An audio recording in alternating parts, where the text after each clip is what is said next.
la dîme une pratique chrétienne très courante qui parfois suscite des débats et beaucoup de questionnements autour du rôle et l'importance de la dîme, à qui donner la dîme, qui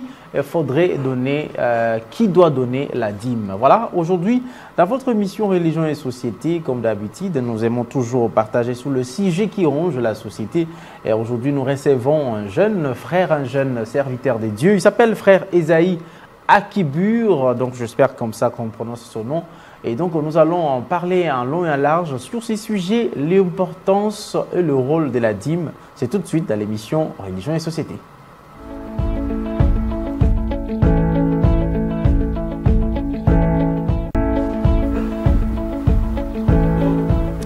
Voilà, la dîme. Nous allons en parler avec notre frère ici sur ce plateau, frère Esaïe. Bonjour et bienvenue. Bonjour papa Hervé, merci pour l'invitation déjà. Et je salue aussi à nos fidèles téléspectateurs qui sont toujours branchés à notre programme. Et je les rassure encore, aujourd'hui ils seront bénis parce qu'on va parler de la dîme. Je suis sûr qu'ils seront bénis. Voilà, commençons par cette question. Quelle est l'origine de la dîme? Qu'est d'abord signifie la dîme et d'où vient et quelle est son origine? Voilà, la dîme vient du mot hébreu qui signifie maaser. Maaser. Oui, maaser qui signifie les dixièmes. Ok. Voilà, donc c'est les dixièmes. C'est donc le dixième de tout ce que Dieu nous donne. Nos revenus, nos gains, nos bénédictions, donc tout ce que nous avons. C'est pourquoi on donne les dixièmes de ce que nous avons, de ce que nous gagnons. Voilà, les dixièmes. Et d'où tire son origine maintenant? Parce que qui a commencé à pratiquer la dîme? Voilà, la première personne, avant même la loi de Moïse, on l'appelle la loi de Moïse parce que Dieu a donné cela. C'est au moment où Moïse était avec les enfants d'Israël. C'était Abraham qui a commencé avec la dîme. Donc ce n'est pas Moïse, c'est Abraham qui a commencé avec la dîme. Abraham. Oui, oui. Ah, il a donné à qui? Et il a donné à Melchisedec. On peut même lire ça si c'est possible. Allons-y. Voilà, c'est dans les livres de Genèse chapitre 14, le verset 20. Et je lis au nom de Jésus. La Bible dit, Abraham donna la dîme de tout à Melchisedec. Les sacrificateurs du Dieu Tout-Puissant, c'est le premier exemple biblique de la Bible. Avant de la loi de Moïse, comme je l'ai dit tantôt, donc voilà. Abraham avait donné à Melchisedec. Voilà. Est-ce que donner la dîme, c'est une obligation, recommandation ou c'est un acte volontaire? Donner la dîme, c'est une obligation pour tout chrétien. C'est une obligation pour tout chrétien. Si tu as besoin de la sécurité à ta bénédiction, vous savez, ceux-là qui ne donnent pas la dîme, ils ont de pertes régulièrement. De pertes? Oui, de pertes. Parce que la Bible nous dit, le Seigneur sécurise. Il ne va pas permettre à ce qu'on puisse amener des désordres à tes revenus. Mais c'est à chaque fois, tu ne donnes pas ta dîme, il y aura de pertes, il y aura des choses bizarres. Il y aura des gens qui vont commencer à faire des choses bizarres à tes revenus. Mais si tu donnes ta dîme, il y aura une sécurité à tout ce que tu es en train de faire. Donc, si on évoque l'importance de la dîme, c'est sécuriser ses biens. Oui. Donc, la dîme est liée totalement avec le matériel. Oui, oui, bien sûr. Bien sûr, avec le matériel aussi. Qui doit donner la dîme? C'est toute personne, mais moi, je vais trop marteler sur toute personne qui travaille légalement. Ce n'est pas ceux-là qui travaillent illégalement. Mais toute personne qui travaille... Vous faites allusion à qui quand vous parlez de ceux-là qui travaillent illégalement? Peut-être le PIT.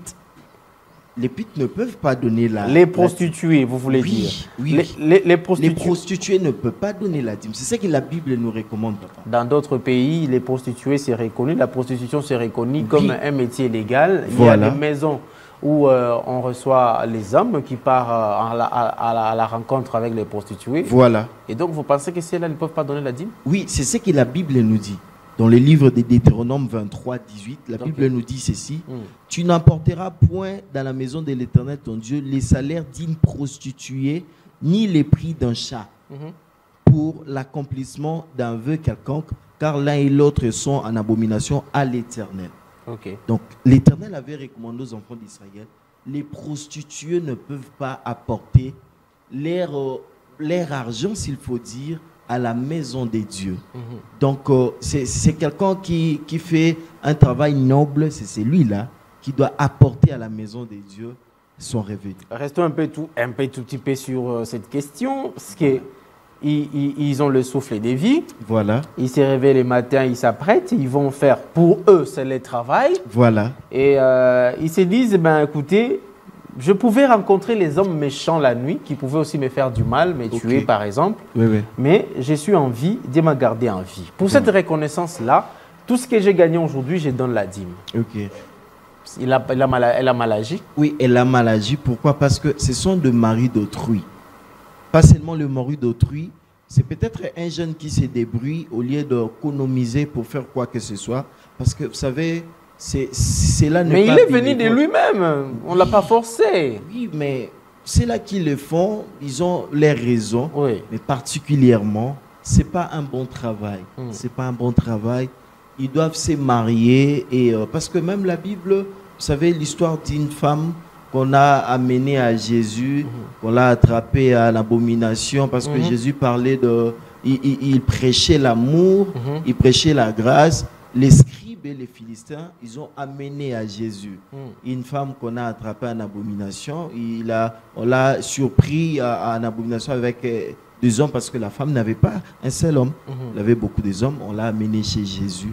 Jésus n'a pas toléré cela. Oui, parce que les scribes et les pharisiens croyaient que Jésus allait condamner la femme. Mais Jésus a répondu à la femme. Comme ceux-là qui ont ramené la femme, ils ne l'ont pas condamnée. Jésus a dit à toutes ces personnes, moi aussi je ne condamne pas la femme, mais va et ne pêche plus, ne le fais plus. Cela veut simplement dire, la prostitution n'est pas un travail noble. La prostitution n'est pas un travail noble.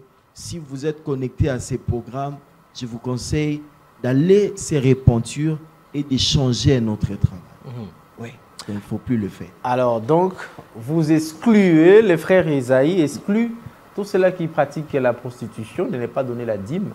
Mais parlons un peu de ceux-là qui sont aussi dans les paris sportifs, voilà. et tous ces gens-là. Ils peuvent aussi payer la dîme parce que c'était ça la base de la question. Oui, papa.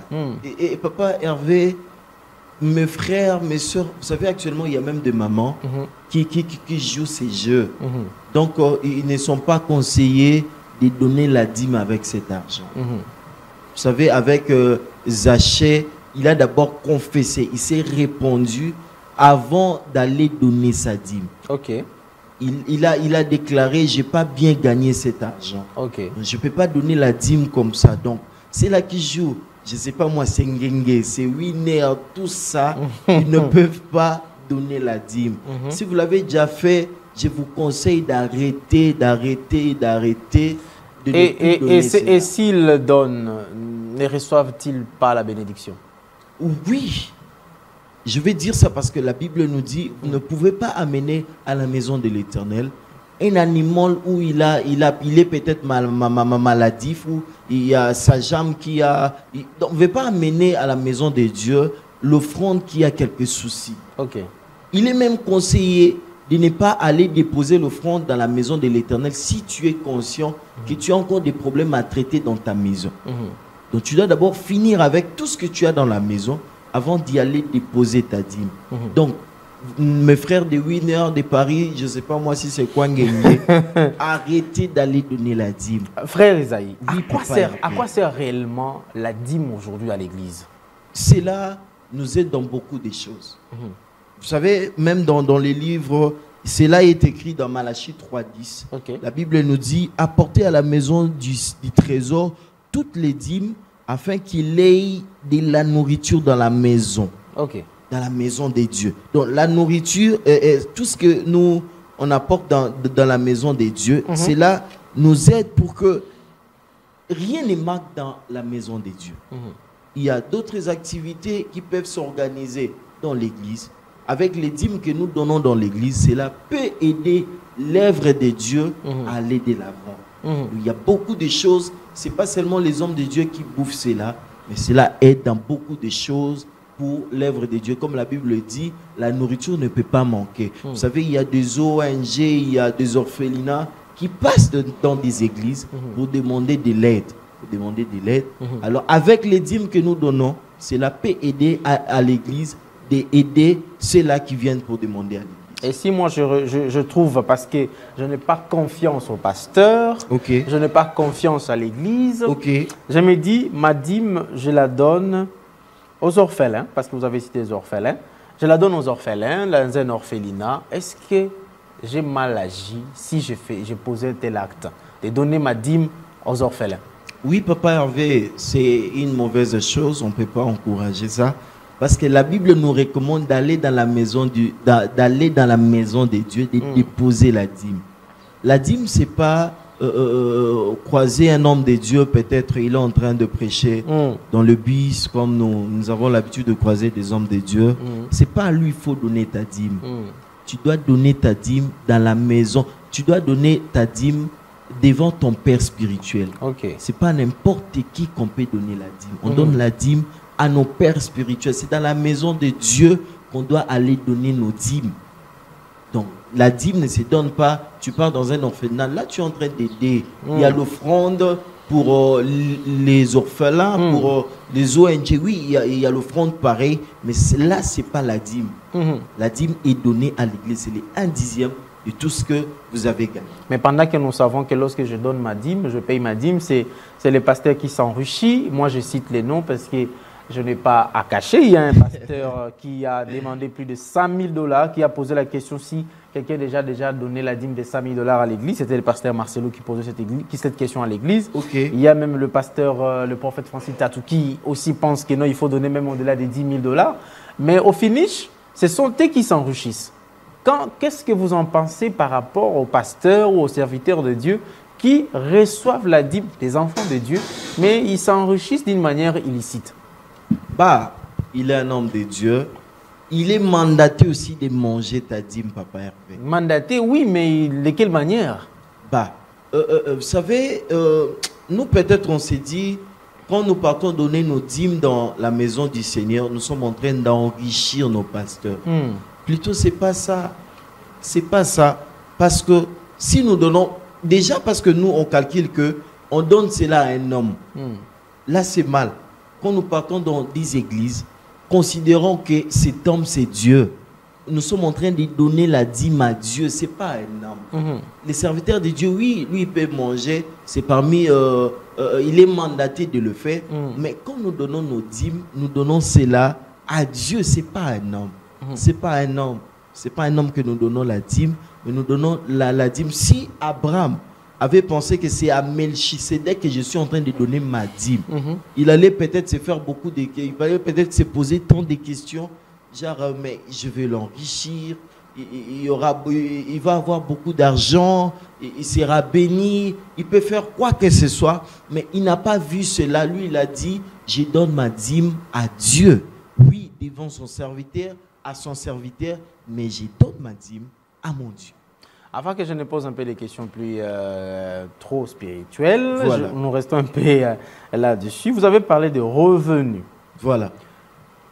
Je suis comme ça, mais je rencontre Frère Isaïe qui me fait un don. Oui. Il me fait un don de 100 $. Est-ce que je dois payer la dîme de ces dons-là? Bien sûr, la Bible emploie, c'est la bénédiction. La Bible ne demande pas seulement l'argent. Vous savez, même à l'époque, quand nous lisons la Bible, c'était le Philistin, si je ne m'abuse pas. Il donnait tout. Les Lévites, si je ne m'abuse pas. Il donnait tout. Même ce qu'ils vont récolter. Donc, peut-être leur moisson. Ils vont couper, ils vont mesurer, ils vont prendre les 1/10 de ce qu'ils ont récolté. Ils vont aller déposer cela à l'église. Peut-être, je donne un exemple des oranges. Vous récoltez, vous avez tout, vous gagnez les oranges. Vous enlevez les 10%, vous allez déposer. Donc, c'est toute bénédiction que tu gagnes. Si quelqu'un te fait cadeau d'un 100 $, tu dois enlever 10 $ pour donner comme dit. Automatiquement. Oui. Tu dois payer la dîme parce que c'est Dieu. Au fait, tu es en train de Mais je n'ai pas travaillé là-dedans. Oui, mais c'est une bénédiction. Un don, on m'a donné, on m'a fait cadeau, je n'ai pas travaillé, je n'ai pas fourni d'efforts pour en avoir. Oui, mais c'est une bénédiction. Ok. C'est une bénédiction. C'est une bénédiction. La Bible emploie. C'est toute bénédiction. C'est là que nous devons donner à Dieu. Donc, quand tu donnes la dîme, tu reconnais que c'est Dieu qui a permis que cette personne puisse avoir ce bon cœur de venir me donner ces 100 $. Donc, quand tu donnes ta dîme, cela va attirer encore beaucoup de bénédictions à côté de toi. Cela peut attirer encore plusieurs personnes de venir te donner encore plus. Donc, il ne faut pas seulement se dire, je dois attendre à la fin du mois pour que je parte déposer ma dîme. Non, non. Même si quelqu'un te fait un cadeau d'un 100 $, tu dois aller déposer les 10 $ pour l'œuvre de Dieu. Alors, est-ce que peut-on être un bon chrétien sans donner la dîme?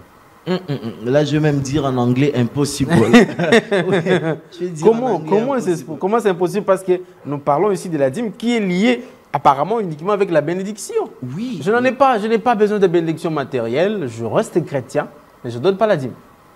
Oui, tu as totalement raison. Tu as totalement raison. Moi, je ne suis pas contre ça. Mais tu ne vas pas sécuriser tes revenus. Tu ne vas pas sécuriser ta bénédiction. Il y a de ceux-là, ils vont peut-être aller chercher le serviteur de Dieu, prier pour eux. Oh non, j'ai beaucoup de pertes dans tout ce que je fais, dans mes revenus, tout ce que je fais. C'est parce qu'ils n'ont pas l'habitude de donner la dîme. Dieu sécurise ceux-là qui donnent leur dîme.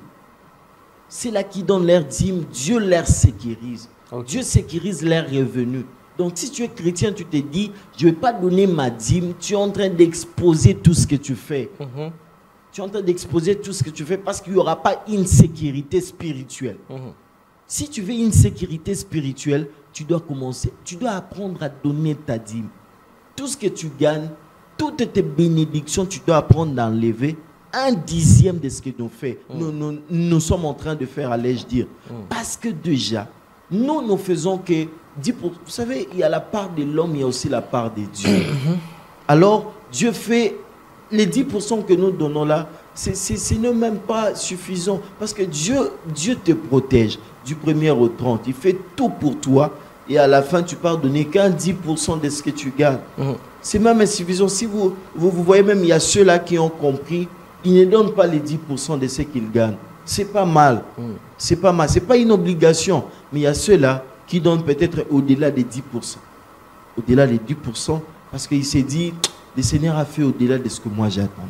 Mais il y a aussi une chose, frère Isaïe, qu'on doit rappeler. Jusqu'à présent, ce ne sont que des passages bibliques de l'Ancien Testament que vous nous évoquez. Maintenant, dans le Nouveau Testament, le chrétien du Nouveau Testament, est-il soumis à la même loi des dîmes que l'Ancien Testament? Parce que là, c'est instauré par Moïse. Vous dites que non, il faut être béni, il faut sécuriser vos biens et tout ça. Mais tout ça là, c'est dans l'Ancien Testament. La Nouvelle Alliance, est-ce qu'on nous parle aussi de la dîme de la Nouvelle Alliance? Oui. Papa, Jésus n'a pas aboli la dîme. Jésus n'a pas aboli la dîme. Dans le livre de Matthieu chapitre 23, le verset 23, écoute ce que la Bible dit. La Bible dit ceci: malheur à vous, scribes et pharisiens hypocrites, parce que vous payez la dîme de la menthe, allais-je dire, de la honnête et du cumin, et que vous laissez ce qui est plus important dans la loi, la justice, la miséricorde et la fidélité. C'est là ce qu'il fallait pratiquer sans négliger les autres. Donc Jésus nous demande de donner la dîme avec un cœur juste. Tu dois être juste pour donner ta dîme. Jésus n'a pas aboli cela. Jésus conseillait aux scribes et aux pharisiens de donner leur dîme, mais ils doivent être justes pour donner cela. Être juste? Oui, juste. C'est ce qu'on a dit tantôt au début. C'est un travail noble. C'est un travail noble. C'est pas les prostituées qui doivent donner leur dîme. Tu dois être juste pour aller donner ta dîme. Tu dois être juste pour aller donner ta dîme. Mon frère, ma soeur, tu dois très bien savoir, parce qu'il y a des ceux-là, il y a des chrétiens zélés, papa Hervé. Et à petit match et correspondre à la norme à Moussalate, à 4e à Képe sa dîme. Non, papa, c'est pas bien. C'est pas bien. Mais parce que Dieu m'a aidé à réaliser quelque chose. Parce qu'il m'a accompagné. Parce que moi, j'ai suivi un pasteur qui est en train de dire, écoutez, tu as travaillé pendant 30 jours, tu as vécu pendant 30 jours, du moins, Mais à la fin du mois, tu dois faire quand même le compte. C'est-à-dire à Dieu, je vais lui donner sa part et moi, je garde ma part. Moi, mon travail que moi, j'ai fait, je considère que c'est un bon travail. Oui. Je considère que c'est un travail noble. Prostituée, parière, et je ne sais pas qui d'autre il faut citer. Ok. Mais je donne ma dîme. Mais vous me dites encore, je dois être juste. Comment est-ce que je dois être juste avec mon travail que moi je considère que c'est le bon, c'est le meilleur pour ma vie? Par exemple, c'est l'exemple que nous avons donné. Par exemple, vous partez peut-être voler quelque part. Je peux relater même l'histoire de Notre-Dame, même si ce n'est pas un bon exemple à donner. Okay. Notre-Dame qui avait braqué la banque. Ouais. Par exemple, elle a réussi son... Oui. Elle a réussi cette pari qu'elle avait voulu voler l'argent. Et elle prend un dixième de ce qu'elle a gagné. Elle me dit, je dois aller déposer cela à l'église. Parce que Dieu m'a protégé. On a tiré des balles, ça ne m'a pas touché. Papa. Je vais pas rendre grâce à Dieu. Papa. Mais vous savez, même la Bible dit, même les voleurs prient Dieu, même les sorciers prient Dieu. Oui. Mais ils ont aussi le droit de donner la dîme. Non. Ils doivent se... Je donne l'exemple je viens de donner l'exemple de Jésus avec Zachée. Oui. Zachée, ce n'était pas un homme bien. Avant de donner ce qu'il avait, il s'est d'abord répandu pour aller donner. Je n'interdis pas aux voleurs de donner les offrandes. Mais vous devez d'abord vous repentir auprès des serviteurs de Dieu avant d'y aller à l'église pour déposer vos offrandes, pour déposer vos dîmes. Là, vous transformez la bénédiction de Dieu en sélective. La bénédiction devient sélective alors. Non. Mais attendez un peu. Vous devez quand même être exemplaire quand vous partez pour déposer l'offrande. C'est pas n'importe qui. C'est ce que la Bible nous demande, d'arranger d'abord dans nos maisons. Si tu as un problème avec ton frère, ne te précipite pas d'aller donner la dîme. Rentre d'abord arranger avec ton frère. Après, tu vas y aller pour déposer ta dîme ou ton offrande. Donc, tu peux pas laisser, tu as quelques soucis à la maison, tu te dis, vu qu'on ne parle pas avec ma femme, avec mon mari, avec mes enfants, vu que je suis chrétien, je dois aller avec mon offrande, avec ma dîme, aller déposer. Non, chrétien, tu dois comprendre ces choses, tu dois d'abord soigner à la maison, arranger avec tes frères, avec ta tante, avec qui que ce soit, avant d'y aller déposer. Moi, peut-être, c'est l'ignorance, pas trop. Parce qu'on ne t'a jamais expliqué ou prêché ou enseigné cela. Mais aujourd'hui, au travers de ces programmes, Religion et la société, je t'apprends, tu dois comprendre ces choses. Donc, tu dois arranger tout ce que tu... tout ce qui t'empêche d'aller donner ta dîme. Tu dois d'abord... C'est ce que Jésus demandait aux scribes et aux pharisiens, d'être juste avant de leur donner la dîme. Il devait être juste. Donc tu dois être juste. Tu ne peux pas avoir le problème de quelqu'un pour aller donner la dîme. Là déjà avec Dieu, ça ne va pas matcher. Oui, ça ne sera pas bien. Tu dois arranger avant d'y aller. Parce que ce sont des personnes qu'on connaît, parce que ce sont des personnes qu'on voit facilement leur travail. Mais qu'en est-il des personnes maintenant qui font des détournements dans les gouvernements? On ne les connaît pas. On les voit aussi saints, on les voit aussi des bonnes personnes, Est-ce que lorsqu'ils viendront avec la dîme, frère Esaïe, demain pasteur d'une église, frère Joseph Kalpa, politicien quelque part, il vient avec la dîme, vous allez refuser? Déjà, moi je ne sais pas sa source de problème. Parce que vous savez, il y a plusieurs politiciens, allais-je dire. Ils ont aussi leur source de revenus. À part d'être politiciens, ils peuvent avoir des entreprises à qui l'argent est noble, à qui il y a vraiment, les gens travaillent pour gagner de l'argent. Moi, si je deviens pasteur un jour, quelqu'un vient me donner la dîme, moi je vais recevoir la dîme. Mais c'est Dieu qui connaît cette source de provenance. C'est Dieu qui connaît cette source de provenance, c'est-à-dire spirituellement. Il y aura d'autres. Spirituellement, tu ne seras pas protégé. Parce que ce que tu viens de donner à Dieu, c'est là, ne pas ce que tu devais donner à Dieu. Oui, je vais donner un exemple d'un roi dans la Bible, le roi Saül. Vous savez, l'histoire dit, le roi Saül était allé le prophète l'a dit, quand tu pars là-bas, tu dois tout tuer et rentrer, tout ça dans la guerre que lui, il était parti. Mais vous savez, Saül a gardé d'autres brebis. Il a dit, ça c'est bien. Ça là vraiment, si j'offre à mon Dieu, ça sera vraiment, l'offrande sera vraiment bien, tout ça. Mais quand le prophète Samuel est venu, il a dit non, non, non. C'est pas ce que Dieu t'a demandé de faire. Vous savez, en tant qu'humain, physiquement, tu peux voir que c'est bien ce que je fais. Mais spirituellement, c'est pas bien. Si tu sais que tu n'as pas bien gagné l'argent que tu veux aller donner à Dieu, il faut pas le faire. Pour risque d'être maudit, pour risque de ne pas bénéficier de la protection spirituelle. Donc, il ne faut pas aller donner l'argent. Si tu es prostitué, il ne faut pas aller donner l'argent de la dîme. Alors, un message à tous les chrétiens qui vous suivent à ces moments, puisque c'est une émission qui passe chaque dimanche, rediffusion lundi matin. Alors, un message à tous les chrétiens qui vous suivent à ces moments ici, qu'est-ce qu'ils doivent retenir? Voilà. Déjà, je vais demander à tous ces chrétiens, vous, peut-être vous venez déjà de l'église, vous devez savoir que donner la dîme est très très important. Donner la dîme est très très important. En tant que chrétien, tu es en train de sécuriser tes revenus. De sécuriser tes revenus. Tu vas voir qu'il n'y aura pas de pertes comme les autres. Parce que toi, tu es en train de donner à Dieu. Dieu va te sécuriser. Ce n'est pas seulement avec tes revenus, mais même ta protection spirituelle. Tu peux rentrer tard à la maison, c'est Dieu là va te protéger. Parce que tu es en train de donner à Dieu. Tu es en train de reconnaître que ce que je gagne, ce que je viens de gagner, c'est Dieu qui m'a donné. Ce que je suis en train de donner, c'est Dieu qui me l'a donné. Il a permis à ce que je puisse recevoir, que je puisse croiser sur mon chemin ses partenaires, que je puisse croiser sur mon chemin ses papas pour me donner cet argent. Et je suis conscient, je dois honorer mon Dieu et donner les 1/10. Et vous verrez ce que Dieu est capable de faire avec vous. Que le bon Dieu vous bénisse, que le bon Dieu vous garde.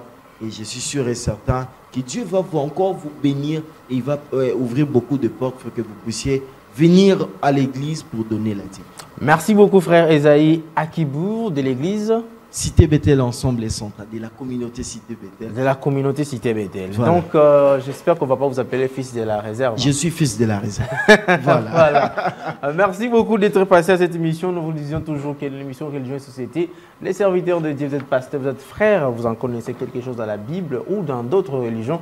Vous êtes toujours les bienvenus ici chez nous et nous vous accordons toujours l'espace pour parler et échanger sur des sujets bien évidemment qui rongent la société parce que c'est dans la société que nous tirons toutes les questions possibles. Et nous voulons aider nos frères et sœurs qui nous suivent de partout. Nous sommes suivis de partout. Et au travers également YouTube, vous pouvez continuer avec les commentaires. Écrivez-nous sur ce numéro qui est affiché à votre barre de l'écran sur WhatsApp. Ou encore, vous pouvez nous appeler pour donner également vos points de vue. Ou si vous voulez passer à cette émission. Merci à toi, Richard Woody. Merci à toute l'équipe technique. Je pense également à Junior Bemba et Christian Bakabika, Jonas Minga et un clin d'œil aussi au directeur de production Tristan Énergie, Lélo. Merci également à l'assistance de Randy Sekoko. Et donc, le rendez-vous est pris pour le dimanche prochain, bien évidemment, avec un autre invité et une autre thématique. Merci.